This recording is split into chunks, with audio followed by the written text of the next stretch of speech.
నమస్తే. అవధానం ఛానల్కి స్వాగతం. నేను చేసిన వీడియోలు మీకు నచ్చినట్టయితే లైక్ చేయండి, సబ్స్క్రైబ్ చేయండి, షేర్ చేయండి. బెల్ ఐకాన్ మీద నొక్కితే మీకు సమాచారం ఎప్పటికప్పుడు చేరుతుంటుంది.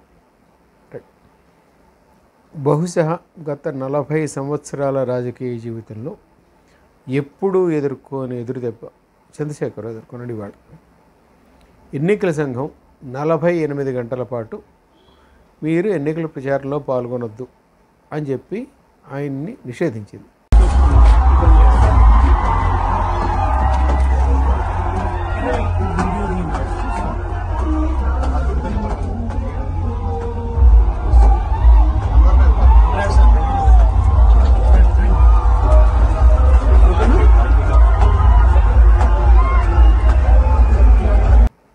బహుశా ఎప్పుడూ ఆయన రాజకీయ జీవితంలో ఇది ఎదురు కాలేదు. అంటే ఒకప్పుడు ఈ ఉద్యమం పేరుతోటి ఏదన్నా మాట్లాడితే చెల్లుబాటు అది అయిపోయింది. తర్వాత ముఖ్యమంత్రిగా పదవిలోకి వచ్చాడు. పదవిలోకి వచ్చిన తర్వాత కూడా ఏది మాట్లాడితే అది చెల్లుబాటు అయింది. ఎందుకంటే రీసెంట్గా ఆయన ప్రెస్ కాన్ఫరెన్స్ పెట్టి నేను ఎప్పుడైనా ఇష్టం వచ్చినట్టు మాట్లాడానా అని విలేకరుల సమావేశంలో కొంతమంది ప్రశ్న. అంటే వాస్తవానికి ఆయన విలేకరుల సమావేశాలు అటెండ్ అయిన ఎవరికైనా ఆర్ ఆయన ప్రెస్ కాన్ఫరెన్స్లో లైవ్లో చూసిన ఎవరికైనా లేదా ఆయన బహిరంగ సభలు విన్న ఎవరికైనా ఆయన ఎలా మాట్లాడతాడు, మనుషుల్ని ఎంత చీప్గా జస్ట్ లైక్ దట్ తీసేస్తాడో తెలుసు అందరికీ. ఎవరికి కొత్త కాదు. ఎందుకంటే తెలంగాణ ఉద్యమం సమయంలో ఆయన ఏదైనా మాట్లాడాడో చెల్లుబాటు అయింది. ముఖ్యమంత్రి అయిన తర్వాత ఆయన ఏదైనా మాట్లాడాడో చెల్లుబాటు అయింది. ఇప్పుడు ఏమైంది అంటే somehow I don't know the reasons, but election commission took it seriously. అంటే ఎలక్షన్ కమిషన్ కొన్ని విషయాలు సీరియస్గా తీసుకుంటుంది, కొన్ని విషయాలు సీరియస్గా తీసుకోవట్లేదు. సరే, అధికార పార్టీ వాళ్ళకి అనుకూలంగా ఎలక్షన్ కమిషన్ నిర్ణయిస్తుంది అని ప్రతిపక్షాలు ఆరోపిస్తున్నాయి. Okay, right, whatever it is. అంటే ఎలక్షన్ కమిషన్ యొక్క వ్యవహార శైలి ఏది అనేది డిస్కషన్ వేరు. కానీ బట్ బేసిక్గా ఏం జరుగుతుందంటే ఖచ్చితంగా there is a watch by election commission. అది అర్థం అవుతూనే ఉంది. ఎందుకంటే ఇవాళ ఎలక్షన్ కమిషన్ కేసీఆర్ని 48 గంటల పాటు నువ్వు మౌనంగా ఉండాలి అని ఎప్పుడైతే ఆదేశం ఇచ్చిందో that meant it is okay. అంటే ఇటువంటి ఆదేశాలు బీజేపీ వాళ్ళకి ఇస్తారా, బీజేపీ వాళ్ళు మాట్లాడుతున్నారు కదా అని అనొచ్చు. కానీ బహుశా నేను కూడా కేసీఆర్ మాట్లాడినంత దుందుడుకుగా ఎలాగైనా నేను మాట్లాడగలను అనే విధంగా ఏ రాజకీయ నాయకుడు మాట్లాడే పరిస్థితి లేదు, ఉండదు కూడా.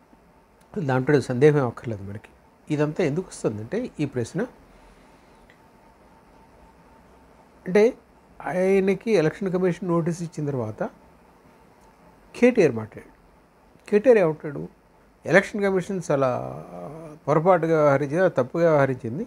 అసలు ఎలా అంటే ఎన్నికల ప్రచారంలో ఉండగా 48 గంటల ప్రచారానికి రాకుండా ఎట్లా చేస్తారు అని అడిగాడు. Election commission has an independent authority which has every right to take a decision. Right, వాళ్ళు ఏ కారణంగా అయినా ఏదైనా చేస్తే yes, if you have an objection you can go to the court. Election commission నిర్ణయాల మీద కూడా కోర్టుకు వెళ్ళచ్చు, దానికి అభ్యంతరం లేదు. కానీ ఒక పార్టీ అధ్యక్షుడిగా ఆ పార్టీని జాతీయ స్థాయి పార్టీకి మార్చే ప్రయత్నంలో ఉన్న నాయకుడిగా, ఒక రాష్ట్రానికి ముఖ్యమంత్రిగా, ఒక ఉద్యమకారుడిగా ఉన్న మనిషి ఎప్పుడు ఎలా మాట్లాడాలో ఎలా వ్యవహరించాలో తెలియకపోతే తన స్థాయిని చెడ చేసుకునేలాగా బిహేవ్ చేస్తే అది ఏమాత్రం వాంఛనీయం కాదు. It's purely objectionable. That's what election commission did. Okay, అది ఆయనకు నచ్చకపోవద్దు, తప్పేం లేదు. ఆయన సహజంగానే నచ్చదు కూడా. ఎందుకంటే పీక్ ఎలక్షన్ టైంలో నువ్వు 48 గంటలు ఎలక్షన్ క్యాంపెయిన్లో పాల్గొనొద్దు అంటేనే దాని సీరియస్నెస్ అర్థమవుతుంది. So let us see how the BRS leadership will respond. Already KTR ఎలా రెస్పాండ్ అయ్యాడో చూసాము. సో ఇంకా సుదృఢంగా ప్రచారం చేస్తాం, ఇది ఏదైనా వాళ్ళు ఏదో అన్నారు. Okay, right, whatever it is.